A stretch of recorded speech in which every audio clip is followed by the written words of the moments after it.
Olá, aqui é o professor Matheus e eu quero começar essa minha aula de hoje de uma maneira um pouco diferente.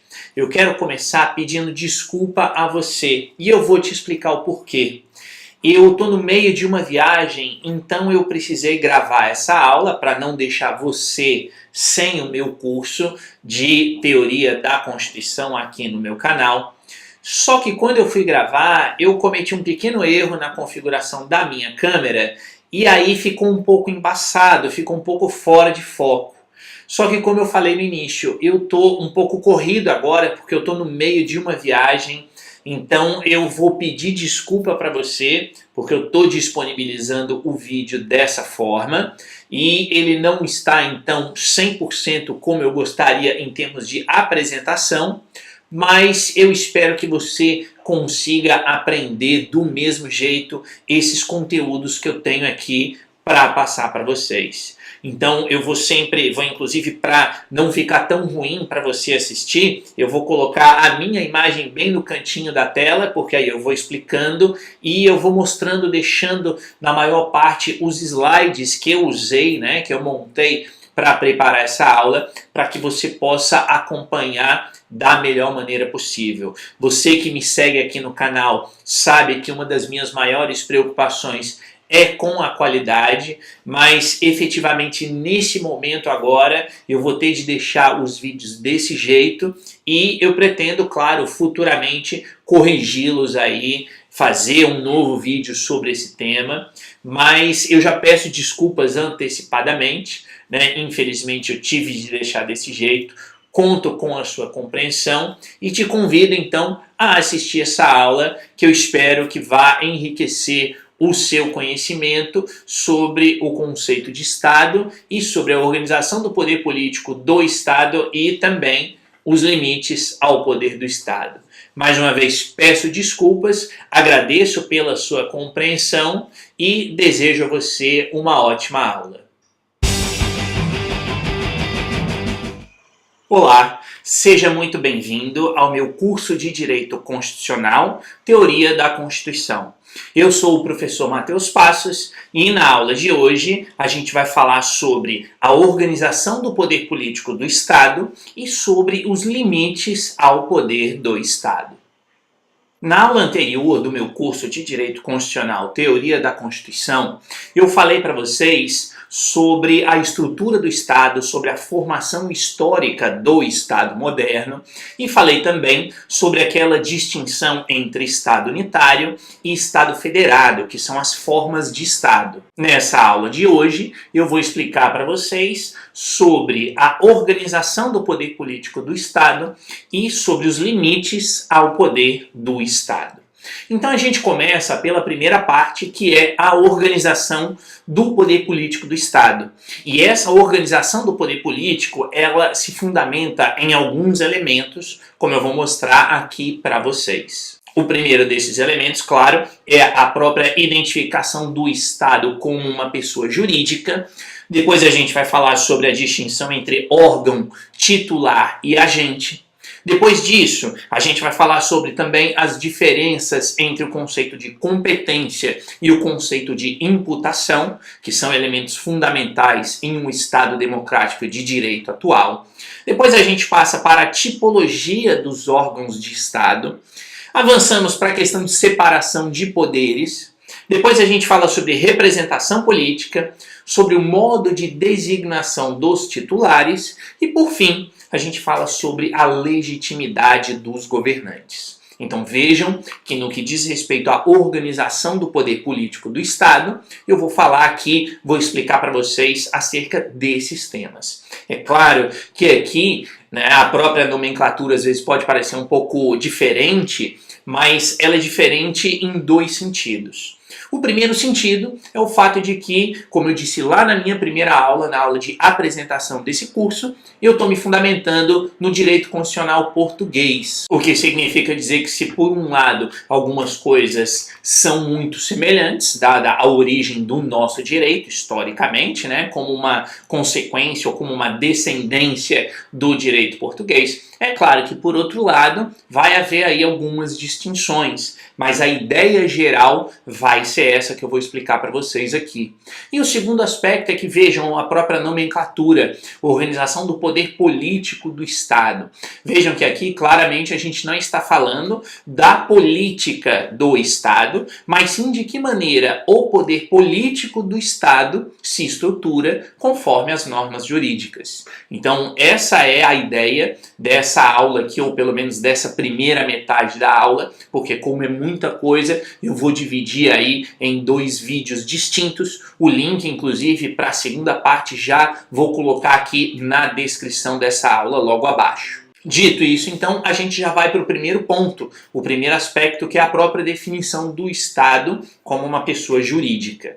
Ou seja, a gente não pode nunca imaginar que o Estado seja, obviamente, uma pessoa física, não é. Lembrando aqui que, de uma maneira muito simples, a pessoa física corresponde ao cidadão, grosso modo, e a pessoa jurídica corresponde a uma instituição. E nesse sentido, como eu já expliquei na aula anterior, o Estado é uma instituição e essa instituição ela se define então juridicamente como uma pessoa jurídica. E nesse sentido, como está aqui, né, a própria identificação dessa pessoa jurídica é uma consequência do fato de que o Estado não possui, obviamente, uma materialidade física, né? Ou seja, as instituições, por mais que exista ali um prédio, por exemplo, né, que é a sede de uma empresa privada, ou, como você viu aqui no início dessa aula, eu coloquei lá a imagem do Congresso Nacional, né, da Praça dos Três Poderes. Quer dizer, aquilo ali não é, obviamente, o Estado brasileiro, aquilo ali é uma simbologia que representa o Estado, porque o Estado é uma pessoa jurídica.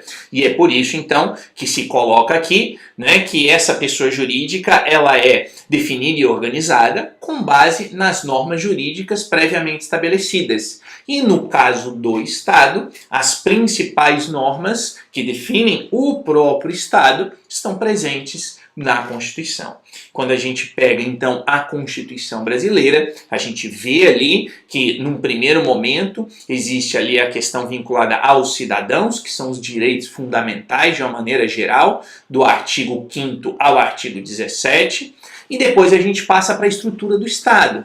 Então se fala ali em União, Estados e Municípios, por um lado, que é a separação vertical de poderes, ou seja, os 3 entes federados, no caso brasileiro, União, Estados e Municípios. Depois se fala sobre a organização horizontal dos poderes, porque se fala sobre o poder executivo, o poder legislativo e o poder judiciário. Então percebam que essa pessoa jurídica, ela é definida na própria Constituição, onde estão ali as normas centrais que estruturam essa pessoa jurídica. Nesse sentido, vejam, o professor Alexandrino indica que o Estado é uma pessoa coletiva de base associativa. Ou seja, por que é uma pessoa coletiva? Porque corresponde a órgãos que representam a vontade da comunidade política, exprimindo essa vontade e executando essa vontade, colocando em prática. Então eu vou falar sobre órgãos daqui a pouquinho, e aí vai ficar mais claro para você que está aí aprendendo aqui nessa aula o que são os órgãos. Mas por enquanto você guarde essa ideia, quer dizer, o Estado é uma pessoa coletiva. Coletiva por quê? Porque ele é composto por vários órgãos que vão estruturar essa própria instituição Estado. E é de base associativa, porque os cidadãos atuam em conjunto para a concretização de fins que não são lucrativos. Vejam que a ideia aqui está na própria base do conceito de Estado como uma pessoa jurídica, ou seja, a ideia de que ele tem base, Estado, instituição Estado tem base associativa, porque os cidadãos se unem, né, eles estão atuando em conjunto, por exemplo, no momento de uma eleição, e fazem isso, pelo menos em princípio, sem fins lucrativos, ou seja, o Estado como instituição não tem fins lucrativos, diferentemente de uma empresa privada, por exemplo, que também é uma instituição, também é uma pessoa jurídica, mas possui então esses interesses lucrativos, digamos assim. É por isso que existe então essa ideia de personalidade jurídica, que define o Estado, né, em oposição à pessoa física, e aqui o professor Alexandrino, essa ideia dele, ele coloca que essa personalidade jurídica do Estado se originou a partir desse conceito que é a teoria do fisco. E, grosso modo, o que é essa teoria do fisco? É aquela ideia surgida lá atrás, quando do surgimento do Estado moderno, num primeiro momento, mas principalmente depois em que começa a ocorrer a separação entre Estado e governo. E aí, se você tiver alguma dúvida sobre essa distinção, não se esqueça de assistir a aula anterior sobre o conceito jurídico de Estado e também a minha aula sobre o conceito de governo, que eu tenho aqui no meu canal no YouTube. O link também está aqui na descrição para você dar uma olhadinha depois e aprender ainda mais. Então, voltando, essa teoria do fisco explicou essa distinção ou esse conceito de personalidade jurídica. E a que essa teoria, então, se refere? Basicamente, a ideia é a de que, num primeiro momento, aquele momento do Estado absolutista, não existia separação entre público e privado.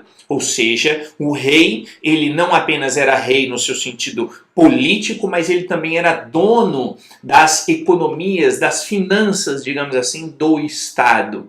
E essa teoria do fisco, ela surgiu então para responsabilizar o Estado. Ou seja, para dizer o seguinte: eu posso ser o governante, mas as minhas economias, o meu dinheiro, ele é meu e eu sou responsável pelo meu dinheiro, por um lado, mas o Estado, como uma instituição, como uma pessoa jurídica, tem as suas contas separadas das minhas. Portanto, o Estado como instituição é responsável pelas suas contas e eu, como indivíduo, ainda que exercendo um cargo no âmbito do Estado, sou responsável pelas minhas próprias contas. Ou seja, se passou a responsabilizar o Estado, a instituição Estado, atribuindo a essa instituição, a essa pessoa jurídica, portanto, direitos e deveres, assim como o cidadão também tem esses direitos e deveres.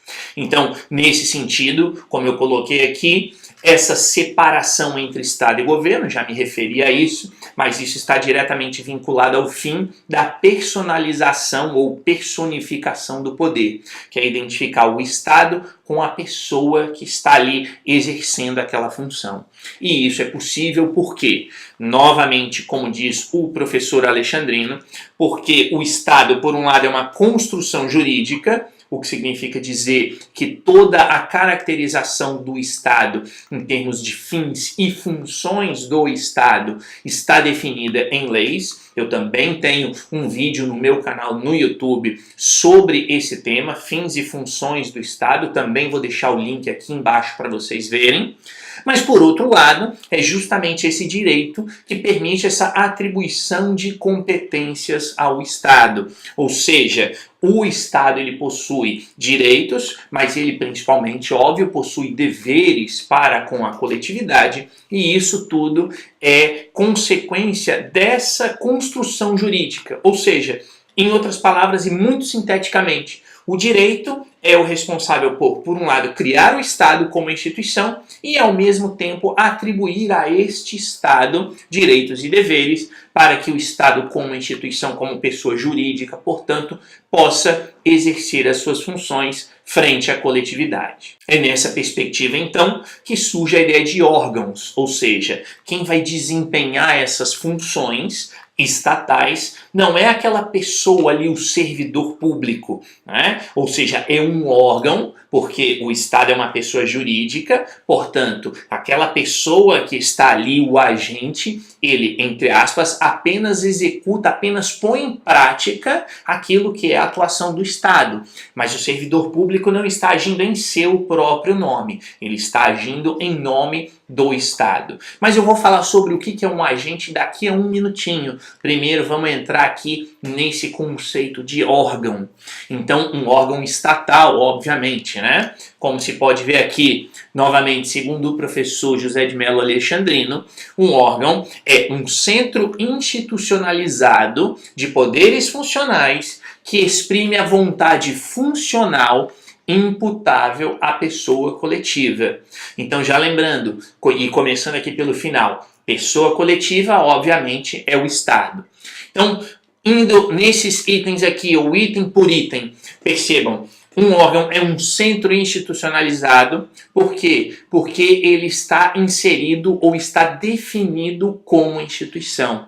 Portanto, um órgão é uma instituição, é uma pessoa jurídica ou faz parte daquela pessoa jurídica que é o Estado. Então, olhando e voltando para aquela imagem que inicia essa aula, nós temos ali a Praça dos Três Poderes. Percebemos ali o prédio, o Palácio do Planalto, prédio do Executivo, Congresso Nacional, o prédio do Legislativo, e o Supremo Tribunal Federal, prédio do Judiciário. Então, quando a gente está falando em órgãos, veja, tem o Estado como uma instituição, como uma pessoa jurídica por um lado, mas esse Estado é composto por outros órgãos, que são outras instituições, ou seja, o Poder Executivo, a Presidência da República, é um centro institucionalizado, como está aqui, ou seja, é uma instituição que possui cargos, que é composta por cargos, também vou chegar lá daqui a pouquinho, o que são cargos do ponto de vista jurídico. Nós temos ali o Congresso Nacional, que é outra instituição, Supremo Tribunal Federal, que é um outro órgão do Estado brasileiro. Portanto, esses órgãos são centros institucionalizados, por quê? Porque estão presentes ali instituições e cargos a serem exercidos ou utilizados por essas instituições. Além disso, um órgão possui poderes funcionais, basicamente são as competências que lhes são atribuídas pela legislação.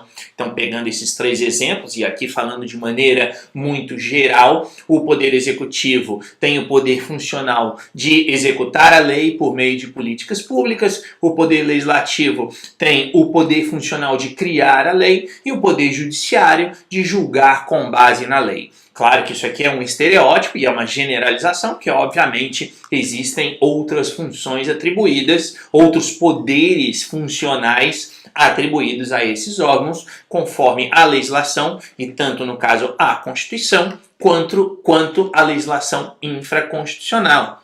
Além disso, um órgão possui uma vontade funcional, ou seja, é a vontade expressa pelo titular do órgão e que, por ficção do direito, se considera atribuída à pessoa coletiva.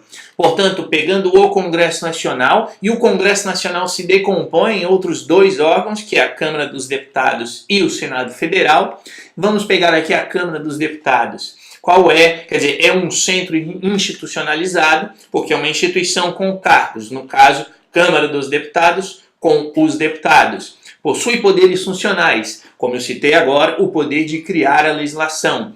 E exerce essa vontade funcional. Quer dizer, essa vontade da Câmara dos Deputados, que é a lei criada pela Câmara dos Deputados, ela é criada pelos deputados. Agora, os deputados não estão ali atuando como pessoas físicas, pelo menos do ponto de vista jurídico, é claro. Quer dizer, a lei que é emanada pela Câmara dos Deputados corresponde à vontade de quem? Corresponde à vontade da Câmara dos Deputados. Por isso que essa vontade funcional é assim atribuída. É uma vontade expressa pelo titular do órgão, portanto, o deputado vai lá e diz sim, voto a favor, ou diz não, voto contra. E ali, então, se existe esse resultado, que é a aprovação ou não aprovação da lei, mas trabalhando aqui com a aprovação. Então, o deputado vai lá e diz sim, voto a favor da lei. Portanto, é a vontade expressa pelo titular. E pela ficção do direito, ou seja, uma ficção jurídica, por quê? Porque é o deputado que está dizendo sim ou não, na verdade, àquela lei, mas na verdade aquilo ali não é a vontade dele. Quer dizer, do ponto de vista jurídico, é a vontade da Câmara dos Deputados, que é, então, atribuição, né, ou é atribuída à Câmara dos Deputados. Portanto, a gente não diz o deputado votou a lei, mas a Câmara dos Deputados aprovou ou não aprovou determinada legislação. E, por fim, a questão da imputação, que é a conexão que se estabelece entre a atuação do titular e a vontade do Estado. Que aí é o que eu acabei de falar, na verdade, eu até já avancei um pouquinho. Quer dizer, O deputado vota, ele diz sim ou não à lei. Mas essa vontade é imputada a quem? É imputada não a ele, deputado, é imputada ao seu partido político, ou no exemplo que eu estou dando, é imputada à Câmara dos Deputados. Então, esse vai ser o conceito de órgão no âmbito aqui do Estado. É um centro institucionalizado de poderes funcionais que exprime a vontade funcional imputável à pessoa coletiva. Pessoa coletiva, no caso aqui, é o Estado ou os outros órgãos, como esse exemplo que eu dei, a própria Câmara dos Deputados. Dito isso, a gente passa aí para os outros dois conceitos, o conceito de titular dos órgãos e o conceito de agente do Estado. Então, aqui é muito tranquilo, é muito simples. O que é o titular? Os titulares são as pessoas físicas que emprestam a sua vontade ao órgão para que ele possa se exprimir para a coletividade. Quer dizer, é o deputado federal. Então percebam, existe o órgão, Câmara dos Deputados, e existe o titular do órgão, que é o deputado federal. Nesse caso, são todos os deputados federais. Então, essa é a conceitualização da ideia de titular. Vamos pegar a Presidência da República. A Presidência da República é o órgão. Quem é o seu titular? O Presidente da República, porque o Presidente da República, ao atuar, ele imputa essa vontade ou essa atuação à Presidência da República como um órgão, pessoa jurídica, que está ali composta no âmbito do Estado. A mesma coisa um ministro do Supremo Tribunal Federal. Ele é o titular. E sendo o titular, o que ele faz? Ele imputa ao Supremo Tribunal Federal, portanto à instituição, à pessoa jurídica, aquela sua decisão. Não é o ministro A, B ou C decidindo, mas é o Supremo Tribunal Federal como instituição que está tomando aquela decisão. E por fim, a gente tem um conceito de agente. E aí veja a definição que o professor Alexandrino nos traz, que agente são aqueles que se limitam a colaborar no processo de formação da vontade, a preparar ou dar execução às decisões tomadas, mas que não exprimem a vontade coletiva. E aí ele coloca ali que o servidor público é o exemplo típico de um agente do Estado. Ou seja, é aquela pessoa que vai pôr em prática a vontade do Estado, mas como está no item anterior, né, ela não exprime a vontade coletiva. E o exprimir a vontade coletiva aqui significa decidir sobre essa vontade coletiva.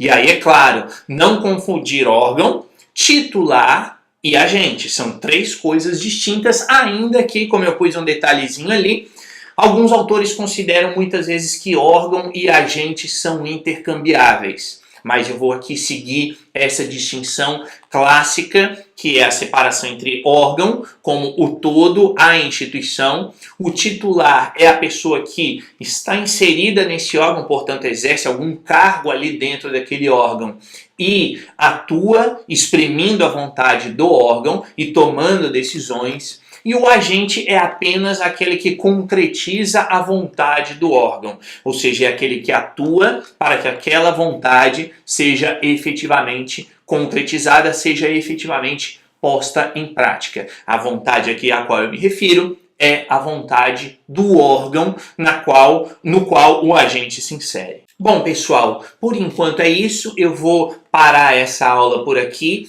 para que não fique muito longa a explicação, e nas próximas partes dessa aula eu vou dar continuidade a esses temas que a gente está aqui trabalhando. Se você tem alguma dúvida sobre esses conceitos, deixe aqui embaixo nos comentários a sua dúvida que eu vou responder para você.